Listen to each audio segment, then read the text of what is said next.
Boa tarde a todos, sejam todos bem-vindos aí à nossa aulinha de hoje, a última, infelizmente, né?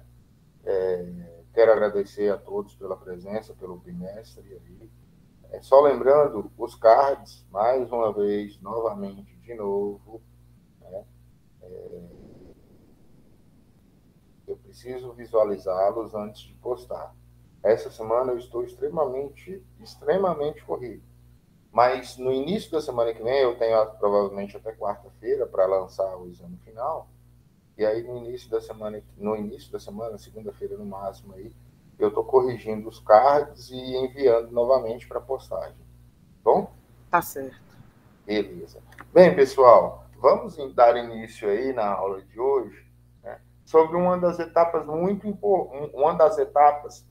importante, né, durante o processo produtivo para alimentar animais durante o período de seca. A gente já disse aí que durante determinado período do ano os animais eles têm um déficit alimentar aí, tá? Principalmente aqueles que, né, basicamente 95% do rebanho brasileiro ele é conduzido, ele é manejado a pasto, né? Então, 95% do rebanho brasileiro, em determinadas épocas do ano, por escassez de crescimento de pastagem, ou parte desses 95% aí, eles sofrem com essa falta de alimento, ou esse déficit de alimento aí disponível a esses animais.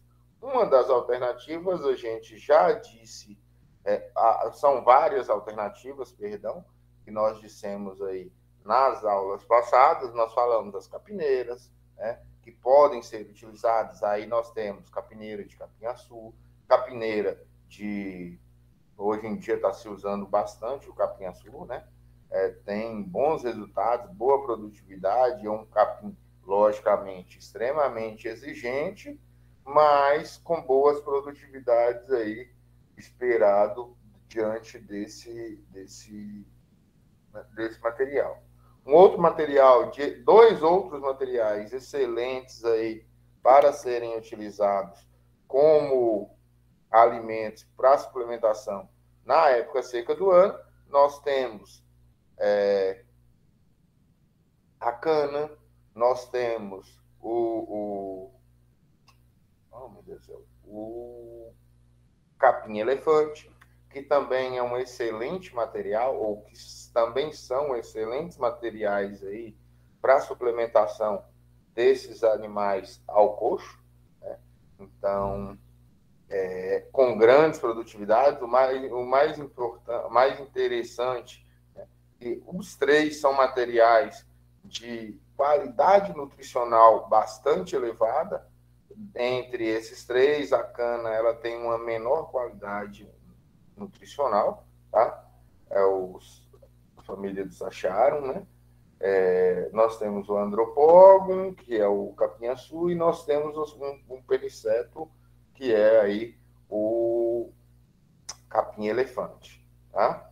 Bem, diante disso, além desses materiais, nós temos uma infinidade de outros materiais aí extremamente importantes. Nós falamos na última aula sobre o feno, né? Já tem um vídeo disponível para vocês, não sei se vocês já chegaram a assistir, sobre a silagem, que também é um excelente material a ser utilizado.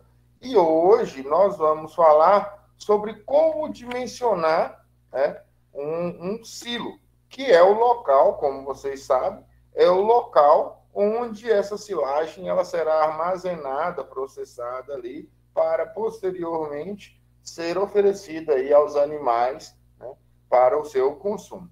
Tá? Bem, na aula passada nós falamos aí dos diferentes tipos de silo, nós temos diferentes tipos de silo, desde os silos mais utilizados, como o silo superfície e o silo trincheira, são os mais comuns, né? Nós temos alguns silos, por exemplo, o silo do tipo bag, que é menos utilizado, na verdade, hoje ele está sendo bastante utilizado na Argentina, em alguns países. No Brasil ainda não se utiliza o silo do tipo bag com tanta intensidade. Assim, o silo do tipo bag ele tem sido utilizado para armazenamento, até mesmo para armazenamento de grãos. Entretanto, devido ao custo elevado aí,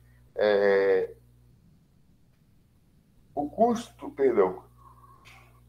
elevado do plástico, né, desse material para embalar esses silos, e o maquinário necessário aí para fazer esse armazenamento, esse silo ele tem sido pouco utilizado. Em propriedades menores, tá? Em propriedades menores, utiliza-se o silo cisterna, utiliza-se o silo do tipo bombona, tá? Existem vários tipos de silos aí interessantes que poderiam ser e são utilizados no processo de produção de silagem. Bem, mas agora a gente precisa aprender como dimensionar um determinado silo. Aqui algumas informações que nós vamos utilizar durante esse trabalho, né, de dimensionamento de silo. Então, nós temos 100 animais de média ali, de peso médio de 360 quilos ou 12 arrobas, tá? Esses animais, eles entrarão com 12 arrobas,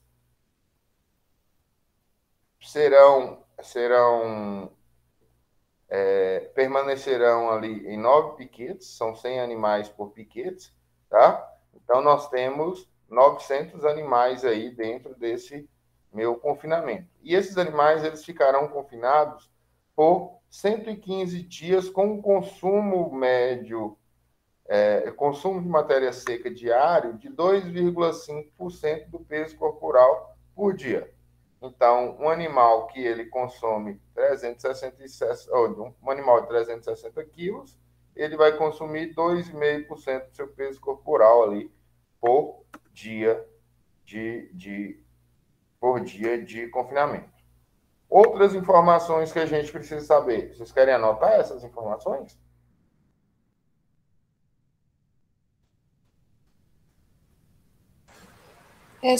Você não está postando, professor? Vou postar depois também. Então, outras informações que são necessárias saber. Bem, pessoal, diferentes materiais, eles produzem diferentes quantidades de material. A silagem de milho, o milho, né, cortado, moído, cortado, triturado, ele produz de 40 a 60 toneladas de matéria natural por hectare, tá? Então, eu coloquei 50 toneladas, que é uma média aí. Ah, professor, mas todo o milho vai produzir 50 toneladas, 40 toneladas, 60 toneladas? Não. Tem materiais que produzem mais, em torno de 60, tem materiais que produzem menos. Então, vai depender muito do manejo do milho, vai depender muito se houve ou não a presença de invasoras, se houve ou não a presença de pragas, a presença de doenças. Então, isso como o mesmo milho que é produzido para grãos, né? É o mesmo processo, só que ele é colhido antes aí, ainda quando o material está em 2/3 da linha do leite, ou quando as folhas baixeiras, elas se encontram aí, secando, tá? Isso aí é para o milho. Para as outras para os outros materiais, tem outras características a serem observadas. Geralmente, pessoal, a silagem ela vai ter em torno de 30, 32, 35% de matéria seca, tá? Isso vai corresponder, então, a 65% de umidade. Bem, eu coloquei aqui uma silagem com 33% de matéria seca. Silagens com acima de 35% de matéria seca, elas são ruins, porque tem uma grande quantidade de perdas de efluentes, né? Aquela silagem, quando ela é prensada, ocorre muita perda de água, então não é interessante. E silagem muito abaixo de 30% de matéria seca, ela apresenta muito seca. E essa silagem muito seca, ela tem dificuldade de compactação ali. Não ocorre essa compactação de maneira correta, como deveria. Consequentemente,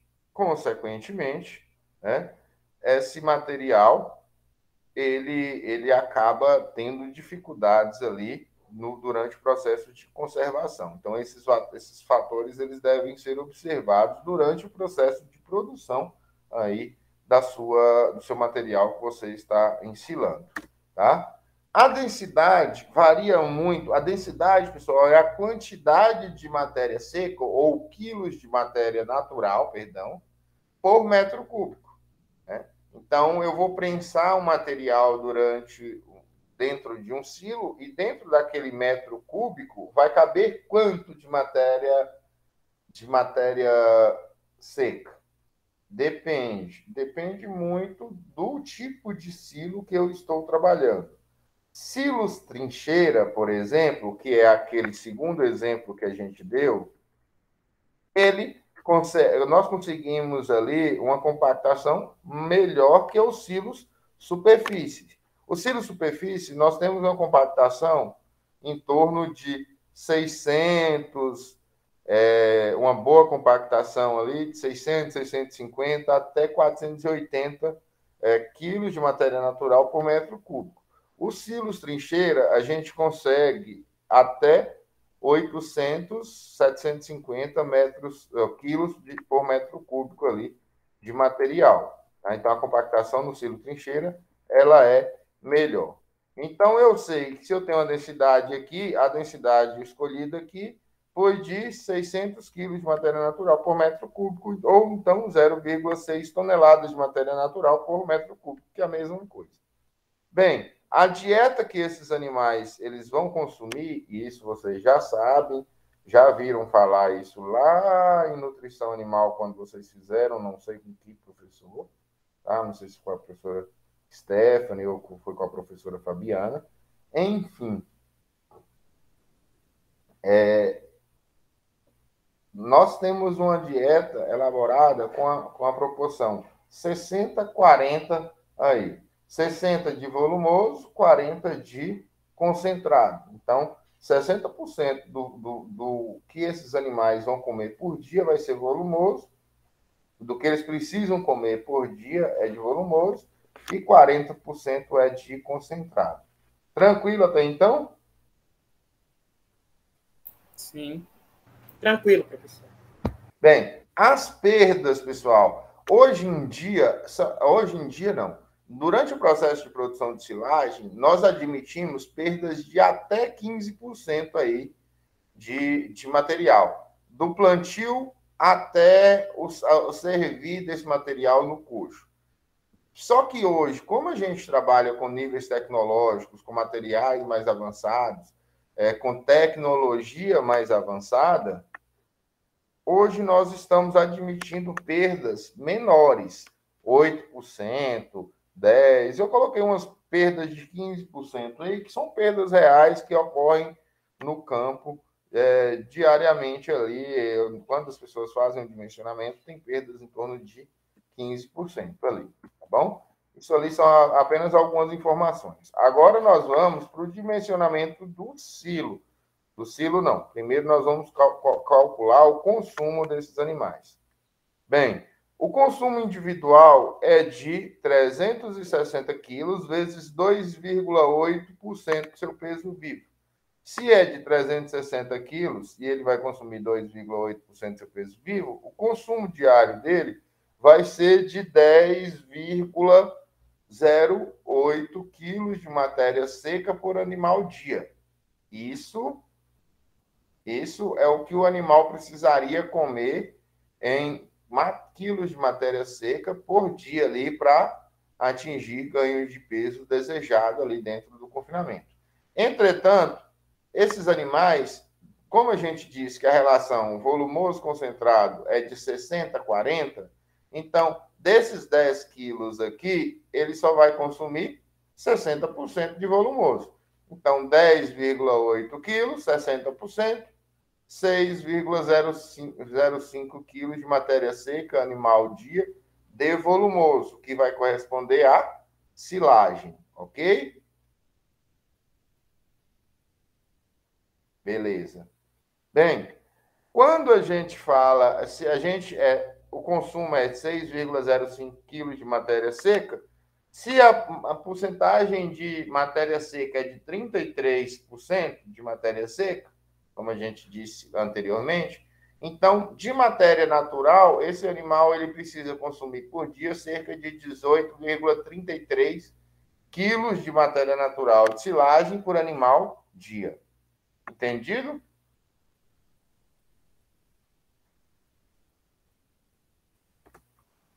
Bem, se eles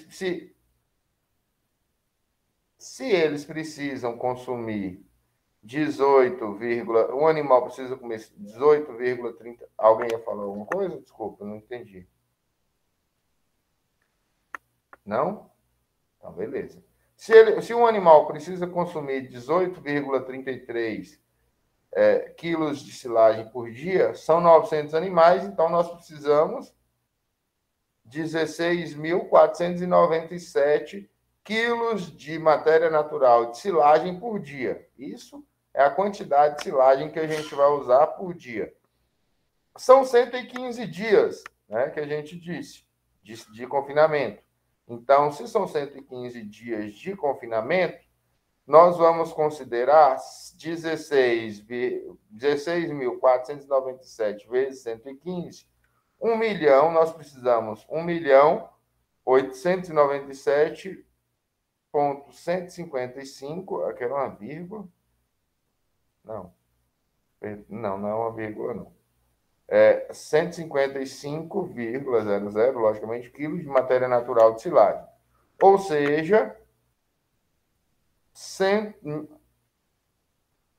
1.897,15 toneladas de matéria natural ali que serão necessárias aí, então, para o consumo desses animais, tá bom?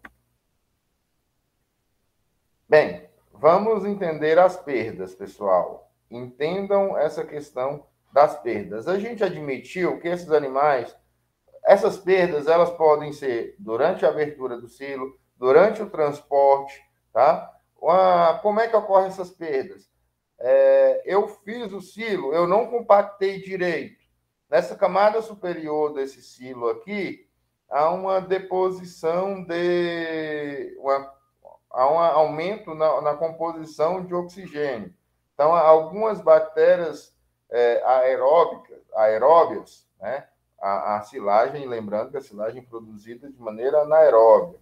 Então, essa silagem ali, essas bactérias elas conseguiram sobreviver por mais tempo, então elas consumiram esse oxigênio que estava presente ali, e consumiram oxigênio, conseguiram sobreviver e consumiram essa camada superior do silo, estragando essa camada superior desse silo.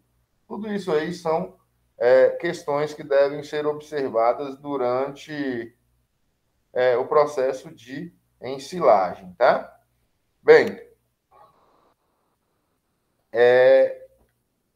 as perdas, considerando então essas e outras perdas ali, ou durante o fornecimento do coxo, a gente tem que fornecer silagem para que sobre silagem, entre aspas, né, para que esses animais eles tenham a opção de escolha desse material que ele vai consumir. Logicamente que os animais eles têm uma preferência ao consumo de concentrado, isso é óbvio, mas eles também precisam comer o volumoso. Então, eu preciso misturar muito bem ali para ele não ser tão seletivo durante a escolha do seu material. Tá bom? Bem, considerando as perdas, pessoal, eu não considero esses 1.897,115 toneladas, eu tenho que considerar que isso corresponde a 85% do que vai ser oferecido. Porque eu tenho que considerar que 15% ali vai ser perdido. Então, Se 1.897,115 corresponde a 85% do que vai ser oferecido, 100% do que vai ser produzido vai corresponder, então, a 2.231,9 toneladas de matéria natural que vão ser produzidas. Então, não é só 1.897. Eu preciso produzir 2.235,9 toneladas de matéria natural. Entendido isso? Sim, professor. Beleza. Bem, a gente admitiu também lá no início que 1 hectare ele vai me produzir 50 toneladas de matéria natural. Se eu preciso produzir 2.231,9 toneladas, né? Regrinha de 3, tá? Faltou um aqui. Eu vou precisar, então, de 44,64 hectares para eu plantar, para eu colher, perdão, 2.231,9 toneladas ali, tá? Então, serão plantados 44 hectares ali. Bem, aqui essas informações a gente guarda que a gente vai precisar delas daqui a pouco. A área do silo, pessoal, é recomendado que o silo ele não ultrapasse 3 metros de altura, tá? A base do silo vai depender muito do que você tem disponível ali. Bem, quando eu faço o dimensionamento, eu vou colocar base, lembrar da formulazinha, né? Base, eu tenho aqui que a base menor é de 14 metros, eu tenho uma altura que é 2,8, então eu preciso saber a base maior. Então, base maior é igual base menor mais metade da altura, é a fórmula para eu determinar a minha base maior. Então, base menor é 14 mais metade vezes 2,8, né? Meio vezes 2,8, 14 mais 1,4, base maior vai ser 15,4. Então, vamos saber agora a superfície do nosso silo. Como é que eu determino a superfície do silo? Base maior mais base menor dividido por 2 vezes a altura. Base maior, 15,4. Base menor, 14, dividido por 2 vezes 2,8. 29,4 vezes 2,8 é igual... 29, é isso mesmo, 29,4 vezes 2,8 vai ser igual a 41,16 metros quadrados ali, que é a área do meu, que vai ser a superfície do meu silo, tá? Ela vai ser essa superfície do meu silo aqui, ela vai ter 41 metros quadrados. Para eu determinar, então, metros cúbicos vezes 1, tá? Então, superfície vai ser, vamos multiplicar aqui, vezes 1. Então, se em 1 metro cúbico tem 0,6 toneladas, que nós admitimos lá no início, né? São 0,6 toneladas por metro cúbico, e nós temos 2.231,9 toneladas, então, regrinha de 3, né? 2.231,9 dividido por 0,9 vai ser necessário ali, vai ser produzido 3.719,83 metros cúbicos ali, vai ser o volume dessa massa ensilada. Bem, vamos calcular agora o comprimento do meu silo. A gente disse que esse painel, ou essa superfície do meu silo, ele tem 41,16 metros quadrados. Vezes 1, no caso, metro, a gente achou a área, vezes 1 para achar o volume. Então, a gente, logicamente, que o volume nosso de 1 metro quadrado aqui, 1 metro cúbico aqui, ele vai ser para esse silo aqui, de 41,16 metros cúbicos. Então, comprimento vai ser 1 metro de comprimento, tem 41,16 metros cúbicos. Em X metros de comprimento, nós vamos precisar para produzir 3.719,83 metros cúbicos. Então, nós vamos precisar aqui de 90,37 metros de comprimento de meu silo. Só que 90,37 é um comprimento muito grande, é uma área muito grande para se fazer, perder, né? Para se fazer silagem. O recomendado é que façamos, nessa situação, silos menores, né? Para até mesmo para facilitar esse manejo aqui desse silo. Então, eu recomendei, se é 90,37, faz 3 silos de 31 metros cúbicos, 31 metros de comprimento, cada silo aí, tá? Com as mesmas distâncias que nós temos ali, tá? Com a mesma base e a mesma base maior, a mesma base menor e a mesma altura, para caber aquela quantidade de material. Professor, bem, pessoal, dando... Oi, pois não? Se o produtor decidir dividir em 2, fica um tamanho razoável, um tamanho bom, ou ainda assim é um tamanho exagerado, muito grande? Leonor, Sim. Geralmente, produtores, eles fazem silos grandes. Não é recomendado. É mais questão de manejo, entrar dentro do silo, fazer o corte do silo, do painel do silo, enfim. Tem muitos produtores que os silos são de 100 e tantos metros, né? São silos imensos, tá? O recomendado é que se façam silos menores. Por quê? Por exemplo, se eu fizer um silo de 90 metros, de 45 metros, a possibilidade de furar esse silo, ou de furar essa lona, né? Na verdade, nós não vamos encontrar lonas de 90 metros. Nós vamos encontrar lonas aí. Como? Não vai encontrar uma lona com todo esse tamanho aí que seria necessário. Sim, nós não vamos. Nós vamos encontrar lonas menores, de 30, 40, 50 metros, né? Então, ele teria que emendar, sobrepor uma lona à outra, tá? Mas muitos produtores fazem isso e não tem problema nenhum. O que tem que ter cuidado durante esse processo é vedar bem o silo, né? A possibilidade de um silo de 30 perder...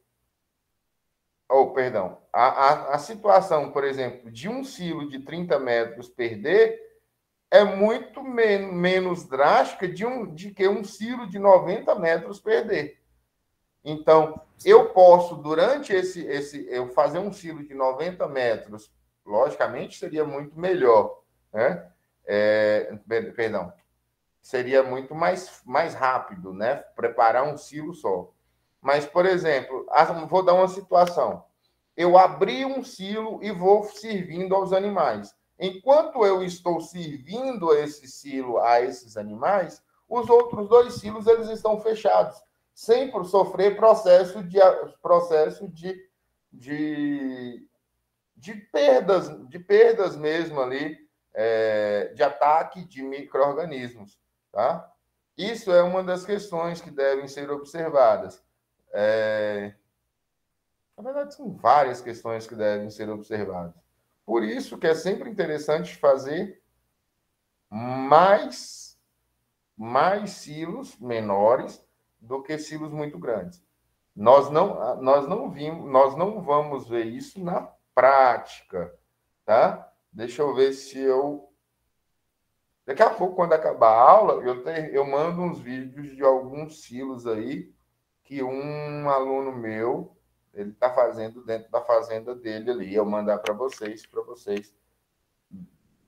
babarem igual eu babei quando eu visualizei o silo. Beleza? Deu para responder mais ou menos aí? Sim. Eu fiquei assim, porque quando você falou que poderia ser dividido, eu imaginei em 2. Aí imaginei também que uma das razões seria aquela perda dos 15%, né? Porque cada vez que abrir esse silo para retirar a silagem, perde-se um pouco, né? Mas, como você disse, se dividir em 3, fica melhor. Sim, sim. Mas era isso, professor. Tá bom. Obrigado pela explicação. Bem, então vamos continuar aqui. A gente disse que o volume que vai ser utilizado diariamente, né? Lembrando aqui que o consumo vai ser 18 quilos de silagem vezes 900 animais, vai ser 16 mil quilos ou 16,497 toneladas ali de silagem, né? 16,5 para arredondar. Então, se 0,6 toneladas vai ser em 1 metro cúbico, 16 toneladas vai ser em quantos metros cúbicos? Vai ser, então, 27,5 metros cúbicos de silagem por dia. Isso vai ser o volume de silagem que vai ser utilizado. A gente disse que 1 metro, que a superfície é de 41,16 metros quadrados, vezes 1, nós temos 41,16 metros cúbicos em 1 metro de comprimento de silo. Tá? Se a gente precisa servir a esses animais 27,5 metros cúbicos de silagem, a gente vai precisar de quantos metros cúbicos? Então, nós vamos precisar entrar dentro desse painel 0,668 metros por dia, ou 66,8 centímetros por dia, 70 centímetros dia ali na prática é o que seria utilizado, que seria cortado de área de painel. Não é recomendado que faça entrada menores que 30 centímetros dia, porque esses 30 centímetros dia, eles vão corresponder mais ou menos à quantidade que o ar consegue, depois da abertura do silo, a quantidade que o ar consegue entrar dentro desse painel. Então, a partir do momento que esse ar, logicamente, se a silagem estiver bem compactada, se ela entra 30 centímetros, a gente entra cortando esses 30 centímetros e serve no outro dia aí para esses animais durante esse processo de servir esse silo. Observem um erro bem comum, né, daquelas pessoas que trabalham com silagem: cortar aos poucos essa silagem. Nunca se corta a silagem aos poucos, sempre se corta inteiro ali esse painel durante o processo de fornecimento da minha silagem. Tá bom? Tranquilo até então? Sim. E a aula de dimensionamento de silagem é isso que eu tinha para passar para vocês aí.